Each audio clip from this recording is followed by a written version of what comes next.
Deep in a restricted zone of the French Mediterranean, France's top underwater experts are on a long-awaited mission. Armed with the latest high-tech subsea tools, they're venturing back in time while preparing to explore the moon.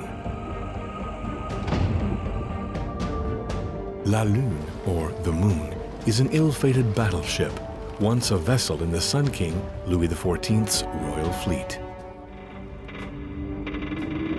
Just back from a crushing defeat by Barbary Coast pirates, the ship sank here more than 3 centuries ago under questionable circumstances, with nearly 1,000 men on board.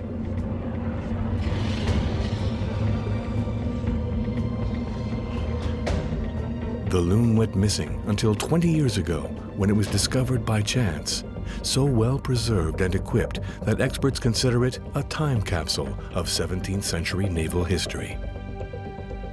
But it lay too deep to explore without invention and substantial resources. Now a dream team of scientists, divers, 3D virtual wizards, and French naval experts have joined forces to recover the first of the Lune's treasures, and in so doing, discover how new technologies can serve to help us resurrect our past.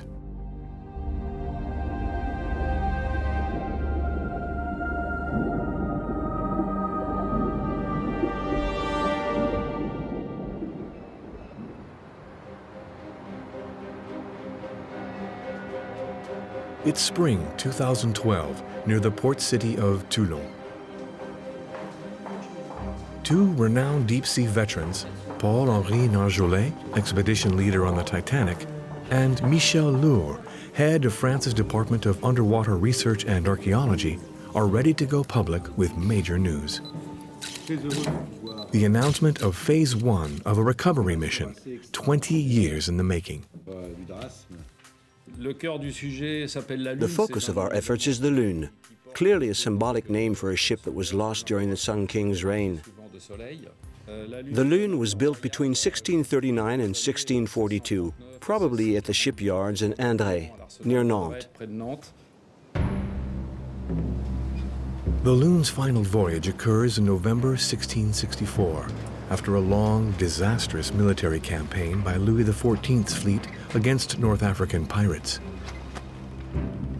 The ship's original mission, to reinforce the king's troops, turns into a desperate exodus following a massive enemy attack. Refused permission to dock at Toulon, the ship again sets sail, but swiftly sinks offshore, drowning hundreds of men.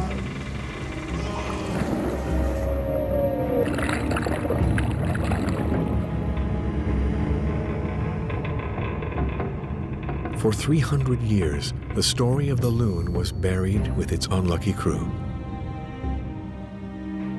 But in 1993, as Paul-Henri Nargeolet tests the research submarine Ephramer for an upcoming Titanic mission, he detects an anomaly on the ocean floor, 300 feet deep. We heard a very distinctive sound through the sonar, so we thought, there's metal down there, not only rocks. So we decided to have a look, and that's when we saw something absolutely amazing. It was the Lune, one of the very few vessels ever found from the Sun King's reign, in remarkable shape, but buried deep.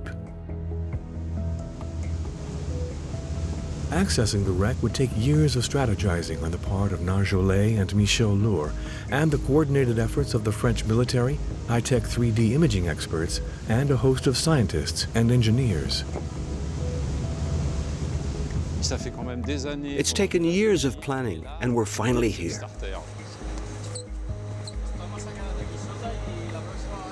August 2012, a small team launches remotely operated reconnaissance robots, or ROVs, to scout and photograph the wreck. It's too deep for human divers in regulation gear to explore.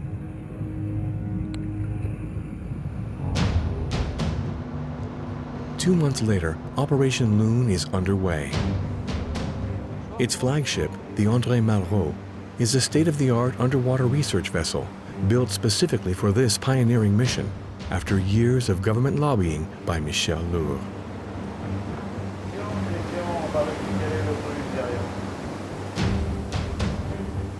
The ship heads for the wreck site with a team of archaeologists and technical experts who've been prepping for this venture for months, eager to test their inventions and touch treasures from the past. Exploration ship Minibex is in charge of the ROV with the Expedition's 3D cameras. Michel Lour has also engaged specialists in underwater engineering and treasure hunting. They'll test new technology that could raise the bar for deep-sea explorations of the future. And the submarine Remora has been equipped for this mission with a prototype camera to capture images of the shipwrecked Lune in 3D.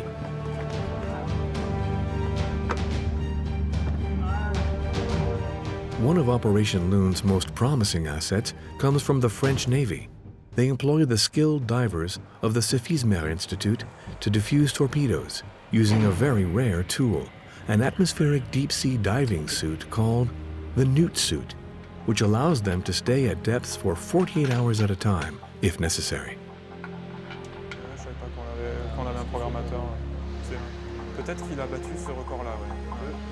The revolutionary aluminum hardsuit features rotary joints in the arms and legs, allowing pilot Joe Kirsch maximum mobility, while withstanding pressure at depths of up to 1,000 feet. It's high-tech underwater armor.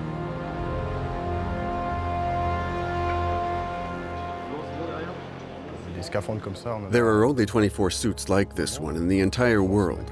France only has one, so it's a privilege to pilot it. Joe trains for the mission, where he'll recover objects from the Lune and provide Michel Lour's team of archaeologists with first-hand information about the wreck.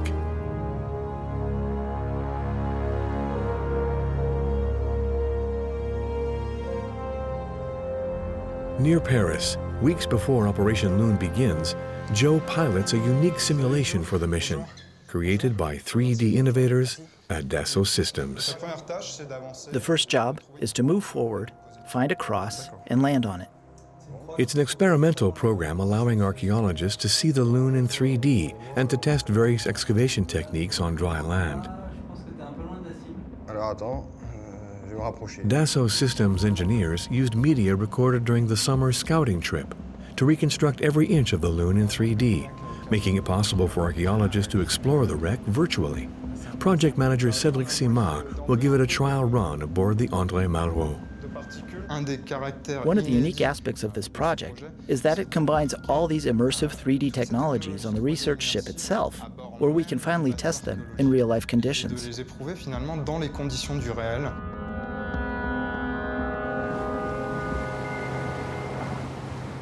October 2012. The André Malraux and the rest of the Lune fleet have a 5-day window to test their technology in pursuit of 17th century history and revolutionary science.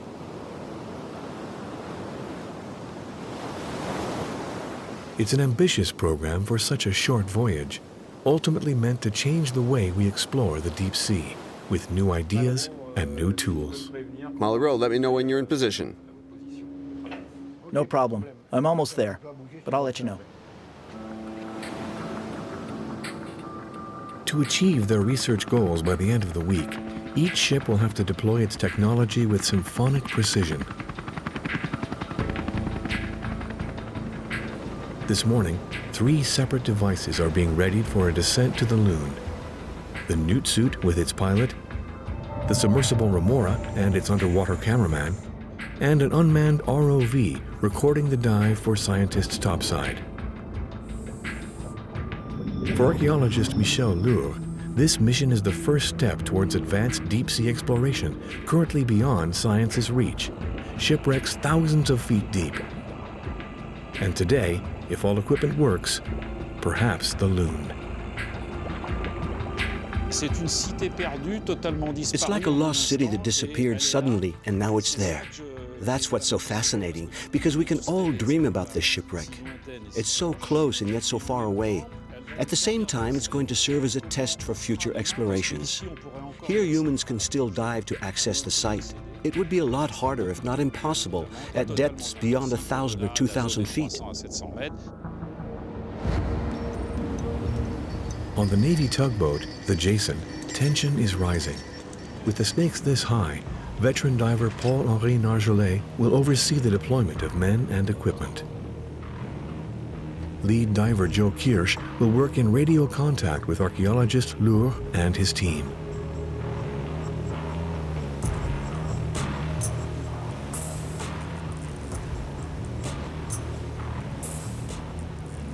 His support crew ensure that the newtsuit is dirt-free. Even a single hair caught in a gasket could create a leak, endangering Joe's life. Paul-Henri Nargeolet, a veteran of 30 Titanic dives, knows that the minutes before immersion are critical for safety. It's a hostile, difficult environment. As soon as you're underwater and you dive deep, there's a lot of ambient pressure, and the slightest inattention to detail can become an incident.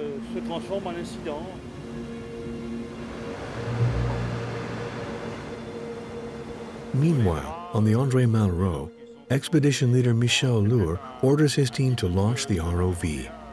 It's a robot equipped with a small camera. The French archaeologist will monitor operations via images relayed to surveillance screens. As the site's curator, his job is to protect the Lune.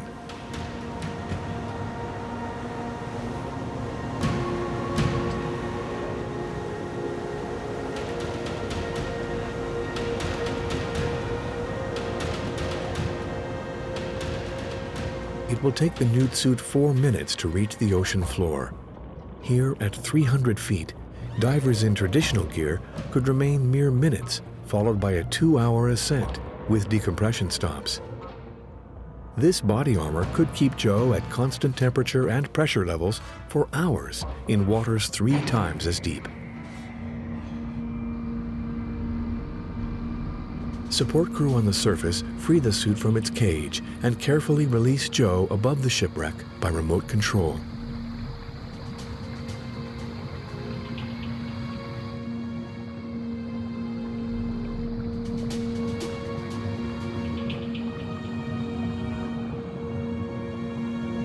Soon, long-awaited shapes come into view. The first vestiges of the Sun King's secret shipwreck. Ironically, for the first time, an aquanaut has landed on the moon.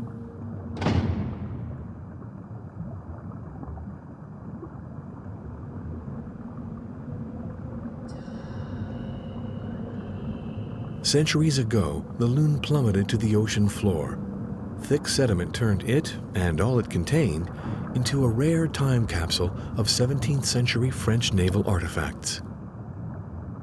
At his feet, Joe can make out weapons of bronze and iron, dozens of muskets and swords, and pottery from the ship's galley. If you go back to your initial position, we're good. We'll start maneuvering. Let us know if there's a problem.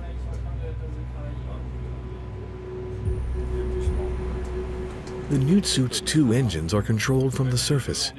Joe pilots the suit, but depends on his operator, who will start the propellers at his command.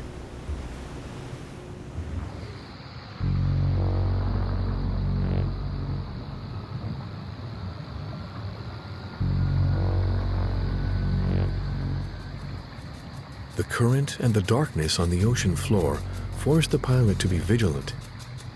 Joe must hover over the Lune to avoid hitting precious objects or damaging the fragile umbilical cord that connects him to the suit's cage and to life. On the André Malraux screens, 2 large jars and a bronze cannon appear in a state of perfect preservation. 2 scientists working with the Dassault Systèmes team on virtual subsea exploration are spellbound by what Michel Lure calls the underwater Pompeii. What I find amazing is that you find all the cannons well aligned, so you can guess what was the shape of the ship. You find the kitchen pots, the cauldrons, right standing there, and then you go down there and you see them, they're still empty, they're standing out. You find the water jars, okay, they just fell off, but they might just have tipped over. It's just And there are plates, there are stacks of plates that you can see on the seafloor and pots, and it's like everything was kept in place and like an abandoned house that everybody left. And it's a little bit like if someone has taken the boat and placed it carefully, so that we can look at it and find out a little bit about the history of what was going on there. Archaeologists have theories, but no firm proof of how and why the Lune sank. But they suspect its fate is linked to politics in the troubled early days of Louis XIV's rule.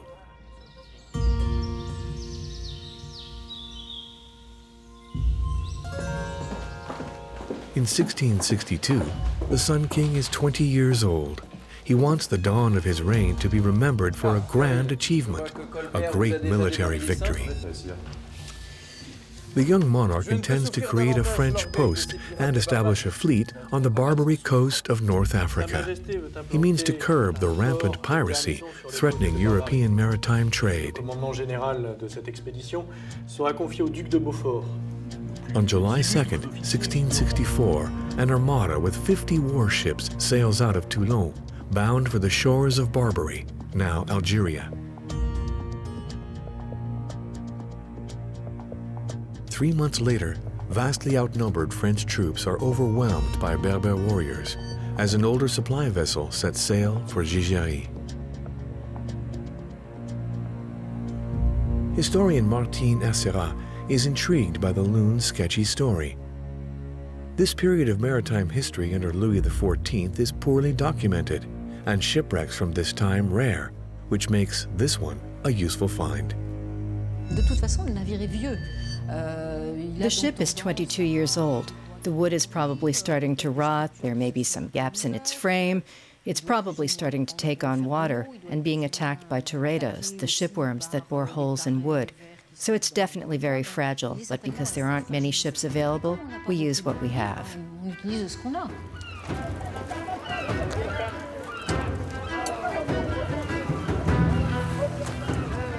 The Lune will set sail from Toulon with 250 sailors on board. The old ship is laden with supplies, arms, and horses for the expeditionary forces in Gigeri.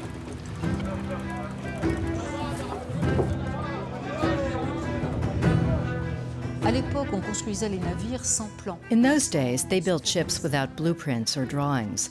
There are very few graphic illustrations, so we don't really know how they were made. And there are very few archival clues to give us an idea how they looked. In this case, the archive is the shipwreck itself.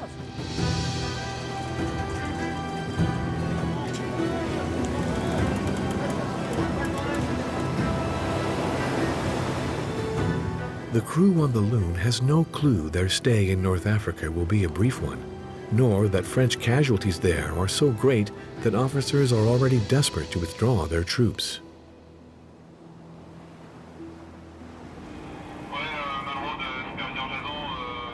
Day one of Operation Lune appears to be off to a good start.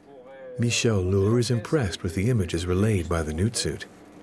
Now he wants to test his pilot's skills. Aboard the Jason, archaeologist Frédéric Leroy, Lohr's technical director, will oversee the delicate maneuvers. The team wants to determine how devices like the suit and the unmanned ROV can best be used on this and other missions.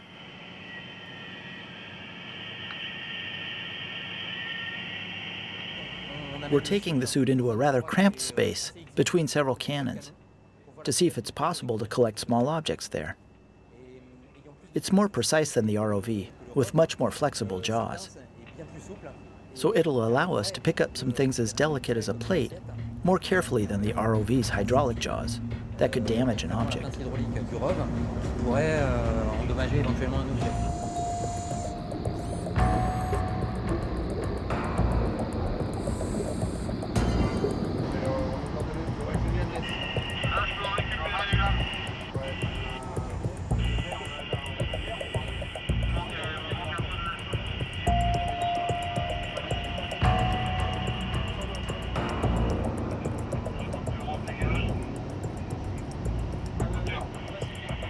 Pilot Joe Kirsch's dexterity, along with his training on Dassault Systèmes' 3D virtual reconstruction of the Lune, are about to pay off.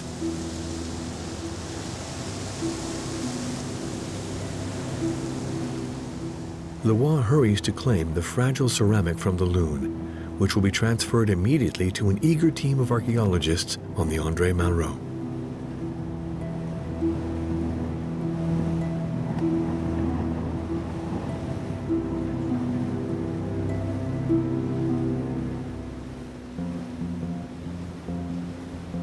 Preservation of any artifact recovered at sea is a race against time.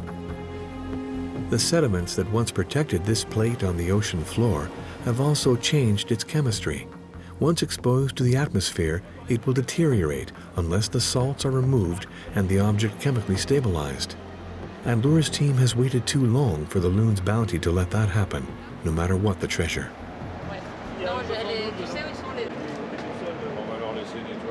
We'll let them clean it up anyway.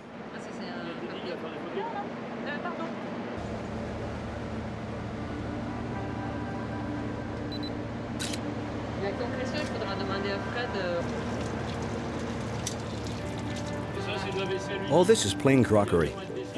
No, look, there's a design. There's a motif? I think it might be a fish. A symbol. I don't know what you call that exactly. See there? It's an emblem. Very stylized. Yes. After preliminary research, the team thinks the pottery came from the Italian studios at Pisa. Access to other objects in the Lune's vast inventory should provide insight into how the French Navy lived in the mid-1600s.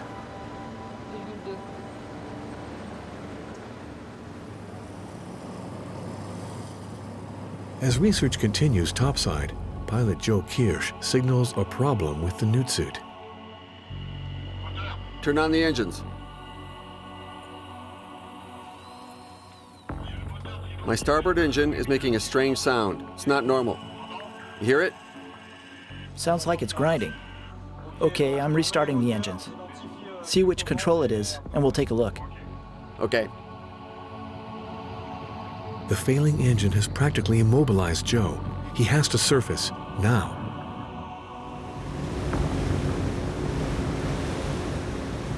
The support crew on the Jason manages to recover their pilot without further incident. But the malfunctioning of the newtsuit, a key expedition tool for search and recovery on the wreck, has dealt the mission a serious blow. They could lose days on repairs. At this point, no one knows how things will turn out.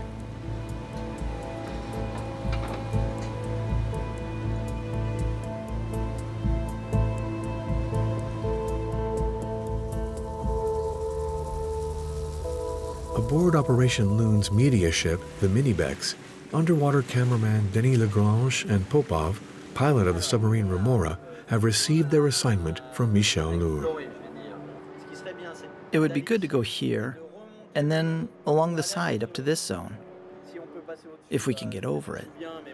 But that's what we'll do.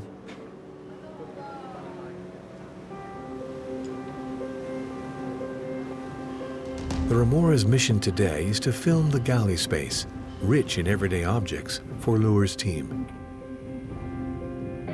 With their own images of this zone of the wreck, Dassault Systems engineers will reconstruct the Lune's galley in 3D for further study.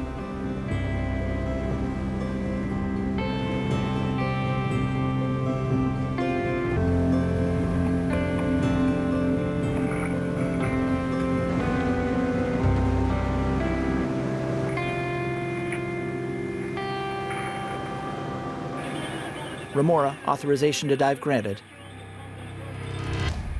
Copy that. Opening ballast.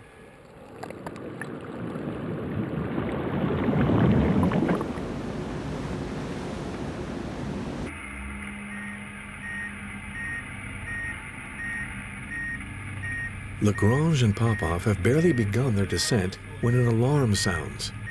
Carbon dioxide at dangerously high levels has just been detected in the tiny sub. The men could suffocate. Apparently, I have a problem here. My fan is not working.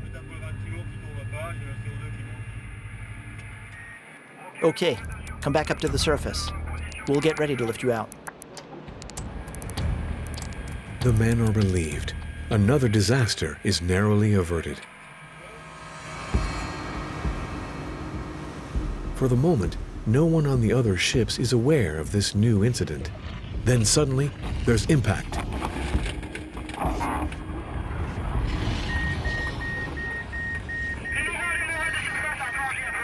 The remora has collided with the Minibex, and the news travels quickly. Michel? Yes, Franca, I'm listening. I don't know if it's coming back on board or not. I think so, though. What a horrible day.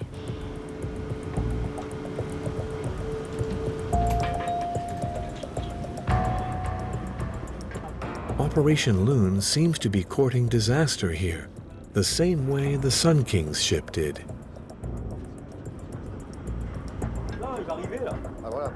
I was coming up, getting close to the surface. I was holding the basket. The console of the arm fell and the joystick got twisted. Next thing, the submarine is flipped on its side. But it could have been much worse.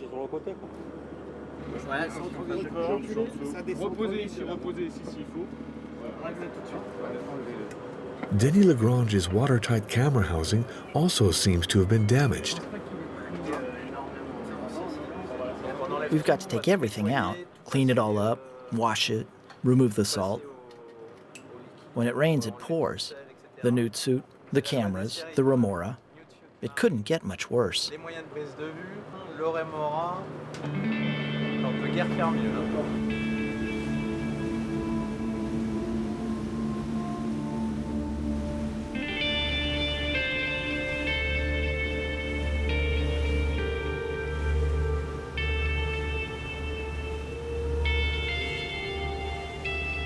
How the team will function with nothing but damaged submersibles is unclear. But this mission is, in part, a reconnaissance trip for the deep-water dives to take place here over the next 2 years. It's best that the team face all serious obstacles now.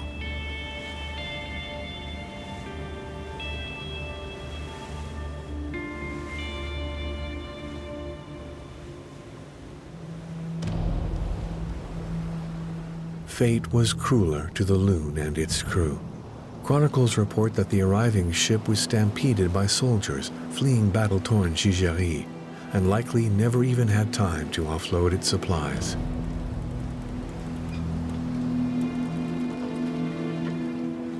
Nearly 1,000 infantrymen, young nobles, and elite officers crowd the decks of Captain de Verdy's ship, hoping to soon set foot on French soil, if they survive.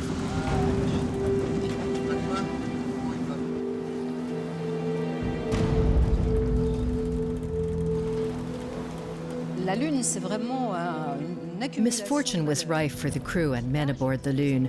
The hundreds of wounded who flooded the decks in bad shape in the wake of the siege of Gigéry. The ship must have looked like a floating hospital, overflowing with humanity and leaving the crew little maneuvering room. All the conditions were right for a difficult journey. Toutes les conditions dramatiques sont réunies pour avoir une navigation particulièrement compliquée. It takes 4 days for the Lune to cross the Mediterranean with 100 men pumping water from the holds. Miraculously, the ship survives and anchors near Toulon. But they're forbidden to go ashore. Under the pretext that the plague is raging there, royal authorities order the captain to set sail for the Hyeres Islands to observe a quarantine period. De Verdy refuses, arguing that his ship is no longer seaworthy. A maritime carpenter is sent to inspect.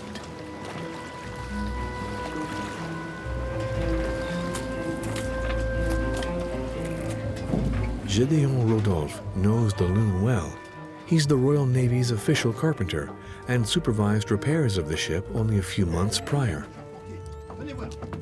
If the inspector fails to agree with the captain's concerns, De Verdy knows he'll have no recourse but to obey the king's orders and depart.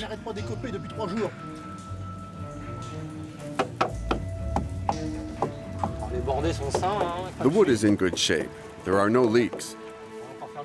This ship could sail around the world.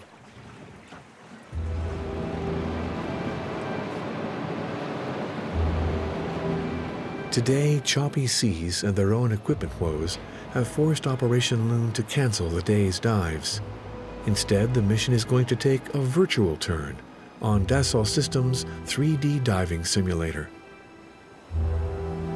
Pilot Joe Kirsch tells Michel Lohr how his own training on the virtual Lune helped prepare him for the first newtsuit dive. Now the expedition leader will see exactly how it works.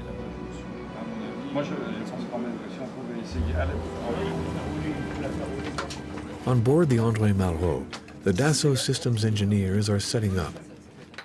They've been waiting to show the archaeologists results of their ongoing collaboration in 3D mapping of the Lune. The controllers for the hands and the feet need to be taken out. The engineers walk Michel Lohr through equipment functions and what to expect of the virtual experience. That's the right foot. So what we have here is the entire site of the shipwreck, about 600 square yards. And we can take control of both the ROV over there and the diving suit at the same time. There's an outside camera to help us move around the site. And of course, it's virtual reality, so we can also scout the wreck. There are cannons, cauldrons, and jars over there. Okay, now you're going to live Joe's experience. You tried it? And it works just like diving in the suit? The first step when you enter the immersive world is to put on this 3D helmet that will isolate you from the outside world.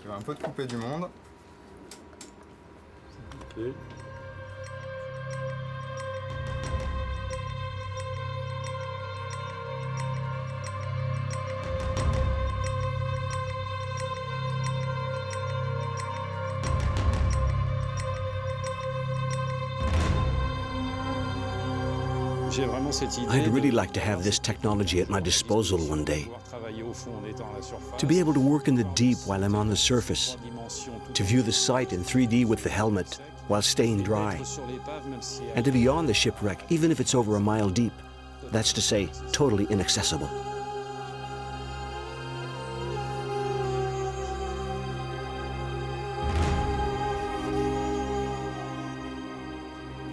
Do you feel like you're in the water? It's hard to explain what you feel because, well, you feel like you're in the water. The site is familiar, so you feel like you can move around as much as you like once you've understood the movements, which is not always easy to figure out. Ok. Écoute, c'est quand même. The Dassault Systems team knows the detail of the virtual shipwreck should help the mission problem solve in their recovery efforts on the Lune.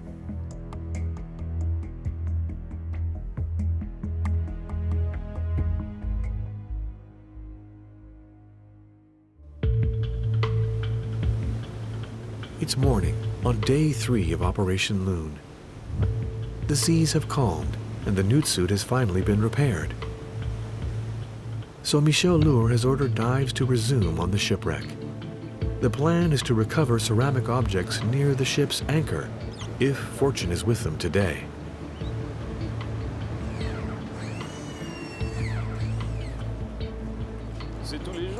We try to conquer the Lune every day. So far, each has brought its own share of problems, so we'll see today. Now the weather's a bit overcast, but it's actually good for working. So today should go well.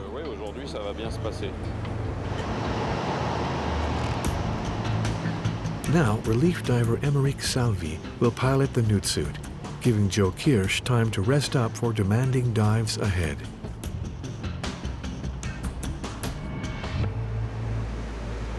Today, Michel Lohr will pair 2 devices on the sea floor, the manned newtsuit to collect objects, and the ROV for the security of the pilot and to monitor work on the wreck.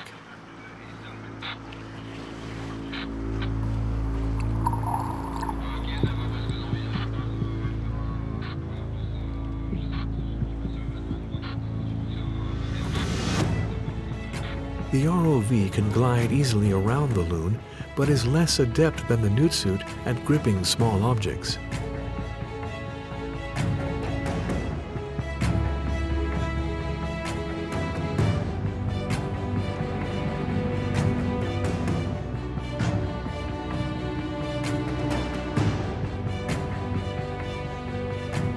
the newtsuit's manipulator jaws turn out to be as efficient as the team had hoped. And ceramics of varying sizes are making their way up to the surface. In the few remaining days at sea, the team will be able to collect only a few of the 60,000 artifacts they estimate are down here. But these first results are energizing for Lure's team.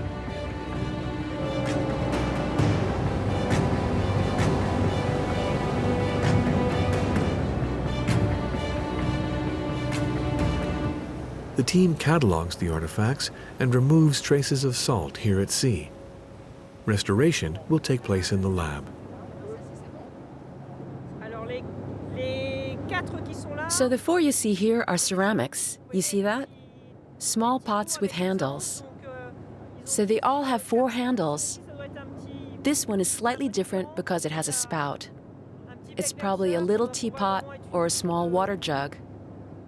There are a lot of identical pots like this down there at the site.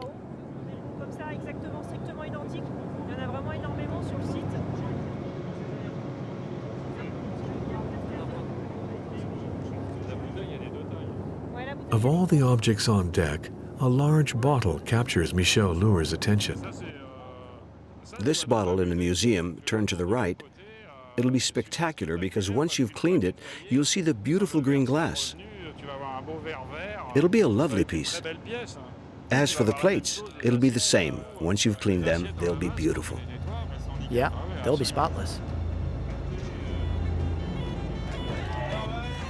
Historical accounts indicate that the men on the Lune drank heavily the night before the ship sank. The discomfort of being crammed onto a leaking ship under quarantine was perhaps more tolerable than the dangers of life at war in North Africa.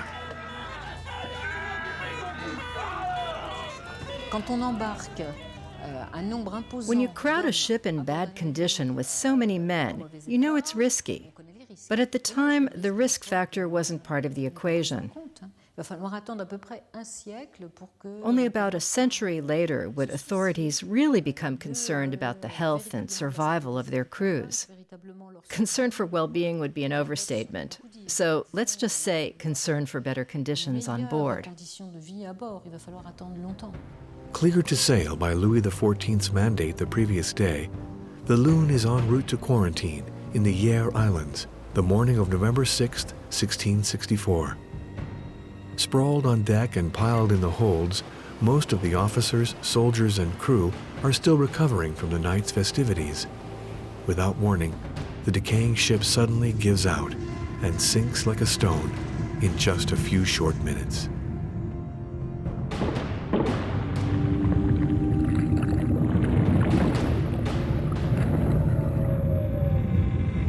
According to survivors, the men on deck desperately leap into the sea. The rest are trapped in the bowels of the sinking ship and drown.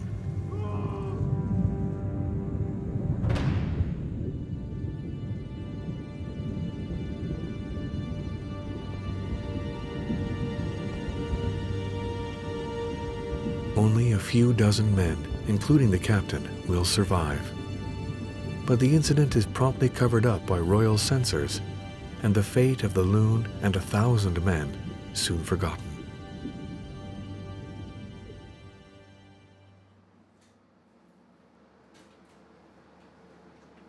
On day 4 of Operation Lune, Michel Lure is spending time in the virtual deep sea to instruct newtsuit diver Joe how and where to collect 2 large earthenware jars. The pilot is picking up some useful pointers. I see Michel trying to put his right arm into the jar. With a 15-inch tool, we could probably remove some sand. I'd like you to go look at the jars on the aft port side. Paul-Henri and I suggested using a little rake-like tool to remove sediments from inside the jars. It would lighten their weight. We feel it's the easiest and most practical way to extract the jars.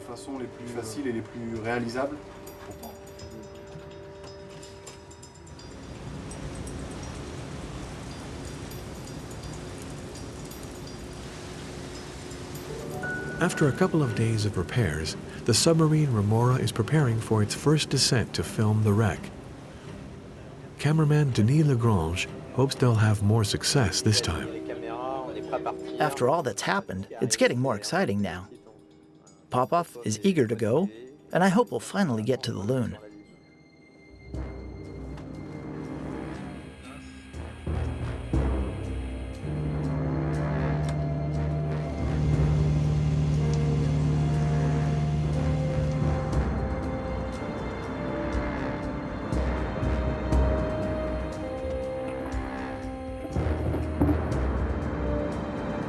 With less than 48 hours left to survey and pull artifacts from the wreck on this reconnaissance mission, Michel Lure deploys his full underwater armada.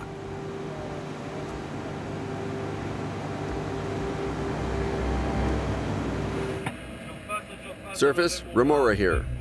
We're starting to work on the shipwreck.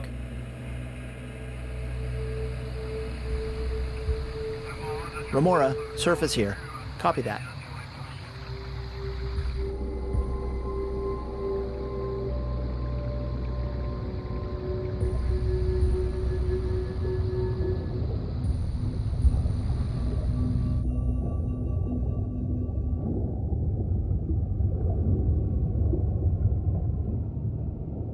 At depths of 300 feet, the images are otherworldly, revealing details of a shipwreck never before captured with such clarity.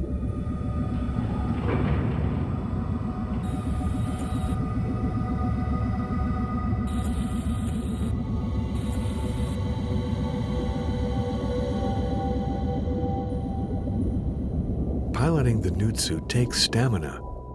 2 motors keep the suit weightless, but it takes muscle to move limbs and free the earthenware food jars from the sand.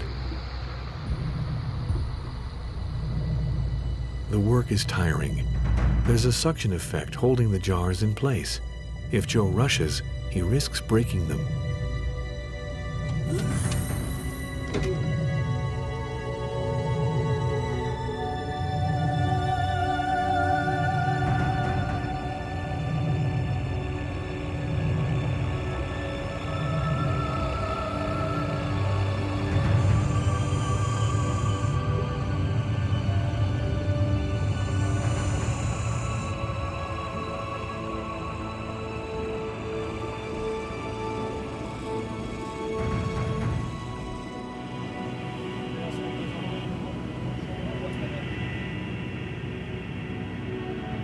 Night has fallen, and exhaustion sets in.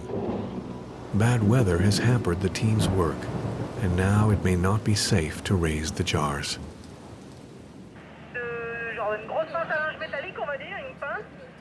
And he can put 2, 3, or 4 of them in. Then they'll raise it with a small hook and place everything in the crate for large objects. Okay, but our problem is that we can't dive under the Jason at night.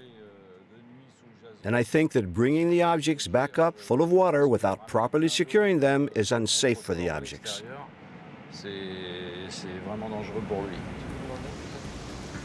Yet again, the team is thwarted in its efforts to mine the mysteries of the Lune. But out here, weather can't be ignored. Unwilling to put divers and artifacts at risk, Michel Lure cancels the operation.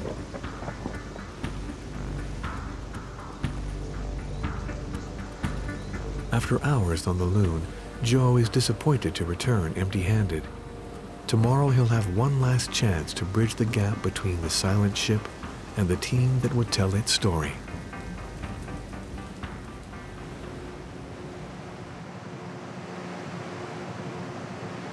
It's daybreak on the final day of Operation Lune. Now every minute counts. The team must still collect the earthenware jars, and Michel Lure would like to find out if it's possible to raise a much larger object, a cauldron.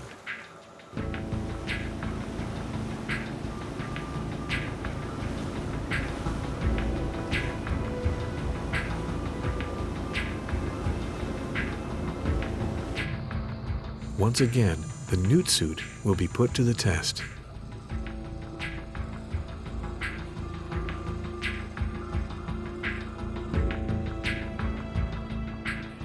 Collecting artifacts like the cauldron is essential for the mission to learn more about the Lune and its history. But their primary aim is to test combinations of high-tech underwater tools that will permit them to perform research at extreme depths. He's on the left side, trying to position the lines, one in front of him and the other in back, to the Gorgon's right, so probably to your left. We'll lift it really slowly. Everyone is on edge after the mission's early mechanical glitches. They hope all equipment will function properly, confirming that their strategies for future efforts are heading in the right direction. The light's not causing a problem for you? No, negative. I'm fine. Okay.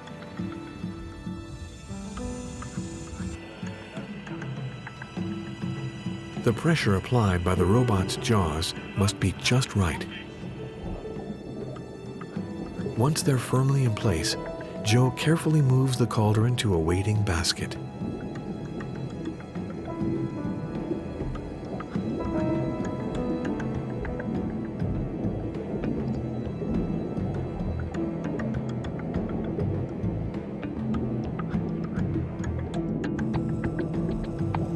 Then it's lifted by crane to the surface. At last, the Lune shares one of its secrets with the impatient archaeologists.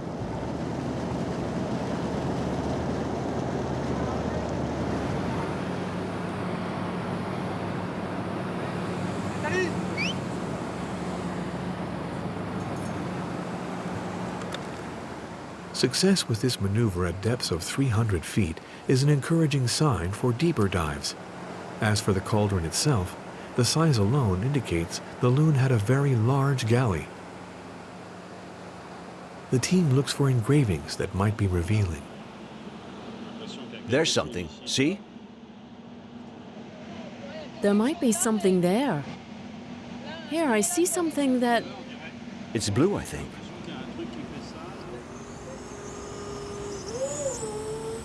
Titanic diver Paul-Henri Narjolet feels the high-tech pairings tested here will usher in a new era of underwater exploration.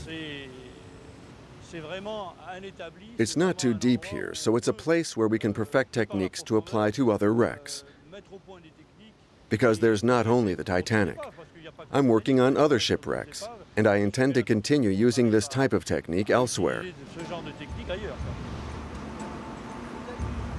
With luck now on his side, but time running out, Michel Lohr presents the team with one last major challenge. The divers of the Systèmes team will try to lift a bronze cannon from the wreck. This is the tool the French Navy uses to remove torpedoes from the ocean floor. A thick rubber lining should protect the cannon from damage.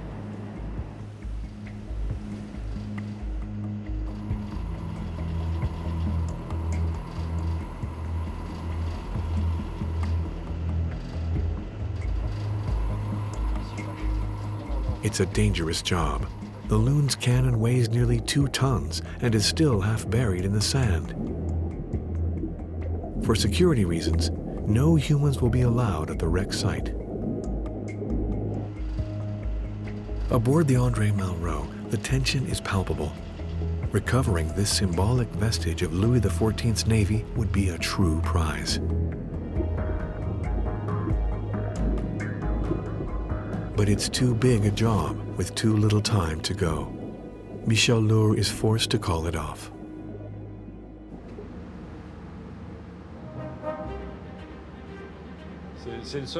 This is the only time when I do my job that I feel this emotional. I like the idea that it shouldn't be easy, that sometimes the shipwrecks refuse to yield. It's the rule of the game. And if it were too easy, it would be less fun. His team is equally philosophical. It's a deep and difficult site, but we knew that. There were a lot of technological challenges as well. Just now, it was the cannon that resisted. But then again, we didn't get to work on it as much as we'd have liked to. We'll just have to be patient and pick it up next time. It's better to collect it when the conditions are right rather than pull it up damaged. After 5 intense days and nights at sea, Phase 1 of Operation Lune is complete.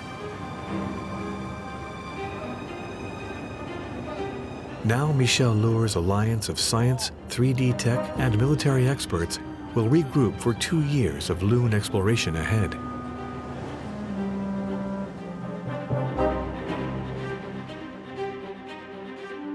Touching the first vestiges of the 17th century warship is only the first step. The marriage of science and high technology here is about to make exploration of the planet's last frontier, the ocean, just a little more exciting. Mapping and reconstructing the Lune in 3D will make it possible for the team to explore the wreck with greater awareness, at sea or in the comfort of the laboratory. At last, the Lune can reveal her secrets, and a dark chapter in the Sun King's reign will finally come to light.